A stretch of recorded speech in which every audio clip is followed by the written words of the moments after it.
ആര്യടം ഷൗക്കത്ത് ഒരു തവണ അവിടെ മത്സരിച്ചതാണല്ലോ. അന്ന് അദ്ദേഹത്തിന് വലിയ ഭൂരിപക്ഷത്തിന് തോൽക്കേണ്ടി വന്നു. ഇപ്പോൾ അദ്ദേഹം ആ ഒരു ഇമേജിലല്ല മത്സരിക്കുന്നത് എന്നുള്ളത് അദ്ദേഹത്തിൻ്റെ ഒരു പോസിറ്റീവാണ്.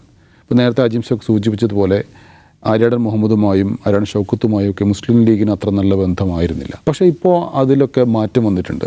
അദ്ദേഹത്തിൻ്റെ ആ ഒരു കാർക്കശ്യത്തിലൊക്കെ ഒരു ഭയങ്കര ഡയല്യൂഷൻ സംഭവിക്കുകയും മുസ്ലിം ലീഗുമായി ഒരടുത്ത ഒരു ബന്ധം സ്ഥാപിക്കാൻ ആര്യടൻ ഷൗക്കത്തിന് സാധിച്ചിട്ടുണ്ട്.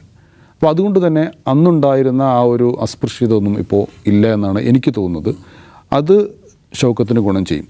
മാത്രമല്ല, നേരത്തെ പറഞ്ഞ ആ ഘടകങ്ങൾ, അതായത് ഇനിയൊരു ഭരണം കൂടി മുസ്ലിം ലീഗിന് നഷ്ടപ്പെടുത്താൻ കഴിയില്ല. 10 കൊല്ലം ഭരണത്തിൽ നിന്ന് മാറി നിന്ന ഒരു പാർട്ടിക്ക് ഇനി മൂന്നാമതും അല്ലെങ്കിൽ 11ാം വർഷം മുതൽ വീണ്ടും ഭരണത്തിൽ നിന്ന് മാറി നിൽക്കുക എന്നത് ആലോചിക്കാൻ പോലും പറ്റാത്തതാണ്. അതുകൊണ്ട് തന്നെ മെയ് മറന്നുകൊണ്ട് മുസ്ലിം ലീഗ് മുന്നിട്ട് ഉണ്ടാകുമെന്നുള്ള കാര്യത്തിൽ ഒരു തർക്കവുമില്ല.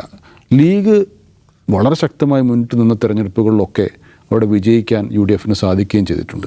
അതുകൊണ്ട് തന്നെ ലീഗിൻ്റെ കൃത്യമായ പങ്കാളിത്തം ഇതിലുണ്ടാകുമെന്നുള്ള കാര്യത്തിൽ തർക്കമില്ല. അതാണ് ഞാൻ കാണുന്ന ഈ തെരഞ്ഞെടുപ്പിൽ UDF ഏറ്റവും വലിയ പോസിറ്റീവായ ഒരു എലമെൻറ്റ്. രണ്ടാമത്തെ കാര്യം, ഷൗക്കത്തിന് നിലമ്പൂർ മണ്ഡലം വളരെ പരിചിതമാണ്. നേരത്തെ മത്സരിച്ചതുകൊണ്ട് മാത്രമല്ല, അവിടെ നിലമ്പൂർ നഗരസഭാ ചെയർമാൻ എന്ന നിലയ്ക്കുള്ള പരിചയമുണ്ട്. അപ്പോൾ ഇതെല്ലാം വെച്ച് കൂട്ടുമ്പോൾ ആര്യടൻ ഷൗക്കത്തിന് വലിയ സാധ്യത അവിടെ കാണുന്നുണ്ട്.